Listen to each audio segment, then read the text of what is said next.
Rosalin Acosta. As the Secretary of Labor and Workforce Development for Massachusetts, she's the state's jobs guru. And among the many things that she oversees are a range of programs meant to attract younger, a more diverse workforce. Here in Springfield, nearly all of the diversity goals set by the MGM Resort Casino for hiring minorities, women, and veterans are so far on track. I asked the Secretary her reaction to that news. Well, I think it's fantastic. I mean, frankly, anytime that we can diversify our workforce, especially to reflect the communities that we're serving and that we're working with, I think is a real win. And in our office, we strive in everything we do to make sure that our employers are keenly aware of the need to diversify their workforce. Yeah. So I think this is fantastic news. Gaming Commission Chairman Stephen Crosby told Mass Live the following about the diversity hiring piece. Too many companies pay lip service and don't take the commitments seriously. Is that what you see too? Absolutely. You know, anyone that's heard me speak over this past year of my tenure here as Secretary has heard me talk about the things that I would love employers to be much more intentional and purposeful about. And one of them is always diversity in hiring and making sure that they're casting a very wide net to make sure that they are reflecting the communities that they serve. And I think that there are some that do it very, very well. I think some of them haven't really institutionalized it as much as they need to. I'm very happy to see that MGM has. There are many good organizations in Massachusetts that are really trying and working with other community-based organizations to make sure that they are finding the talent in places that they normally wouldn't look. And unfortunately, I think sometimes if you have a senior management or board that is not diverse, we tend to hire people that we know, right? Bias, right? And you know, we did a survey as we were, and I hope we get to chat about it. We did a survey recently of employers and asked them, and this survey was done in connection with a rebranding that we're doing for all our career centers. And we asked them, how do you hire? And we gave them like 5 or 6 different things, and 88% of them said that they hire through word of mouth. Mm-hmm. And that's not a surprise finding, but what makes us pause is that we really need to be a lot more intentional about how we hire, because if we're all hiring folks that look like us and we're not encouraging diversity of thought in our workplace. On the other end of that spectrum, I've heard from some employees in the region who say, you know, I was neck and neck in this process, mm-hmm. and I feel like maybe even I had more years of experience or something that set me apart, right. But I wasn't hired because I wasn't a minority. Mm-hmm. Is that a concern? You know, I think that first of all, everyone has to hire based on qualifications, and that is the number one hiring criteria. I think that you have to be very sensitive to both sides, and it's important that when hiring managers are looking at diverse candidates and non-diverse candidates, that they look within their own organization and make sure there's a balance within their own organization, and make sure that they're drawing that, because at the end of the day, a company will be more productive and a company will be more profitable if they have more diversity of thought within their ranks, and also, you know, obviously within the senior level and the board of directors level, which is something that I think sometimes companies in the past have gotten away a little bit with diversity numbers by hiring in the lower ranks and not in the senior staff.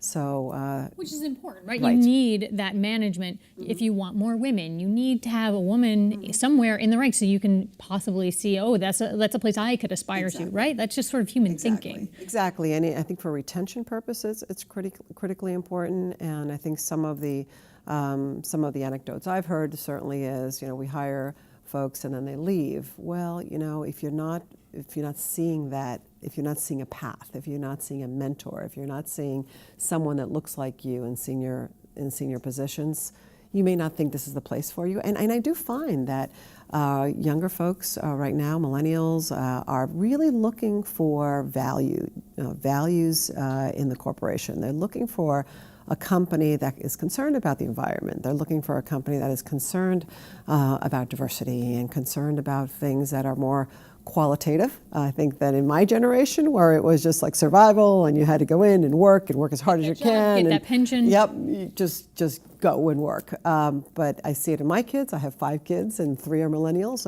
and I see how quality of life is really important to them. To your point about millennials, something we know about Massachusetts is we have many wonderful higher education institutions here.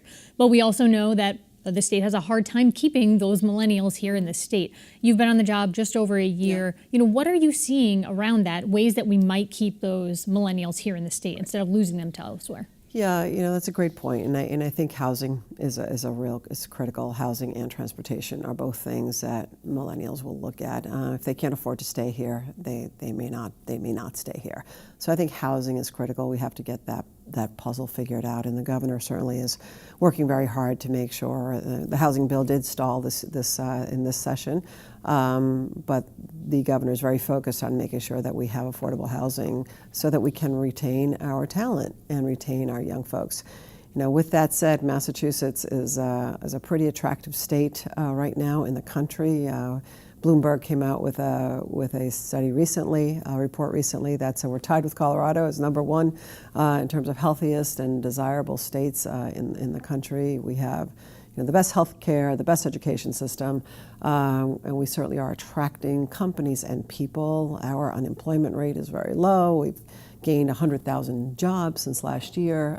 So we really are doing well as an economy, but we need to make sure that we're retaining our talent. Two things you just said that I want to follow up on. Companies, let's talk about Amazon for a minute. Sure. We know that Boston and Somerville are in the top 20. Yeah. Do you have a preferred city among those two? Insight? No, definitely not a preferred city, and no secret insight here as to who, whether we're in the running a finalist.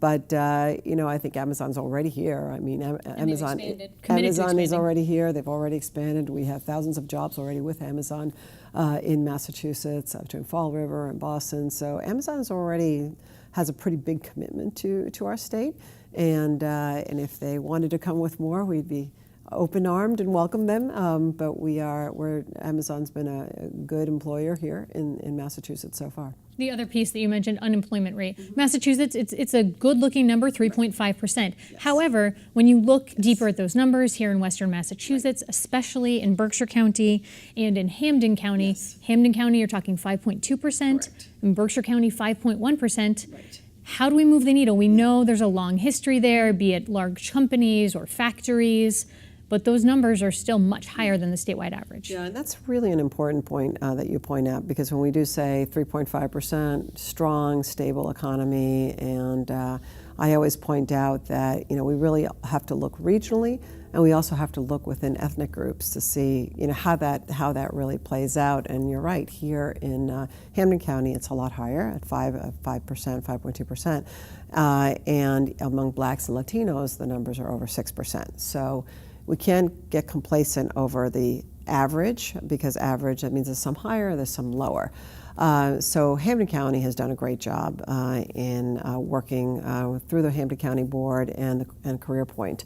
They have done great jobs in reaching out, and we have a lot of programs that are helping bring folks that have been chronically unemployed back into the mainstream. I'm a firm believer that we have to take full advantage of this economy. Right now, we have a very strong economy. We're not working necessarily in a crisis mode. So this is the time for us to be creative. This is the time for us to make sure that we're pulling those that have been disenfranchised from the work environment back into the mainstream of work. And we can talk a little bit about our apprenticeship programs and things that we're doing to make sure that we get more people involved. Is that what you mean when you say be more creative? What do you think? What's that creativity look like? So thank you. So Carrie, so basically this past year we have spent doing regional planning throughout Massachusetts. So we have 16 workforce investment boards throughout Massachusetts. And for working purposes, we consolidated them into 7. From a state perspective, we came in and we gave labor market information to all the different regions. So here in Hampden County, we gave the region that was working on the plan here labor market information. Who are the employers in this area? What openings do they have? What are the skills required for these openings? And then on the other side, the supply side, who's graduating? Who are the kids that are graduating? Who are the community college kids that are graduating? What are the four-year colleges kids that are graduating and staying in this area? What skills do they have? And if there's a mismatch, that's called the skills gap. And that's what we have to get creative and make sure that we're implementing programs that are connecting the skills to the openings. And that's exactly what we're trying to do. What we found was that overall, throughout the state, there were more commonalities than differences, and the three industries that percolated to the very top throughout the state were healthcare, manufacturing, and IT. So we know that we need to get much more aggressive in filling those spots, because we also know that if we don't, by the year 2024, we're going to have about 26,000 openings in those three sectors that we won't be able to fill if we're not doing something very intentional today. Last question I want to ask you here. You've been named one of the most influential Latinos 3 years running, top 100. Whether it's 40 under 40 or female leaders or Latinos in this case, why do you think it's important to sort of celebrate what's different about us? Well, in the difference, there's also so many commonalities, and I think, I think that it's really critically important to make sure that we never forget our culture. I was born in Cuba. I celebrate that every day. I feel like I'm 100% Cuban, 100% American. But there is a certain bond, a certain affinity that comes with being Latino or being from any specific place that creates a real nurturing and a real desire to help people move forward. But we also have to think about all the things that we have in common and all the things that make us a great American, a great citizen of Massachusetts, and how we can pay it forward always, whether it's someone within your own culture or outside of your culture. Paying forward your experience, we have so much, is really important.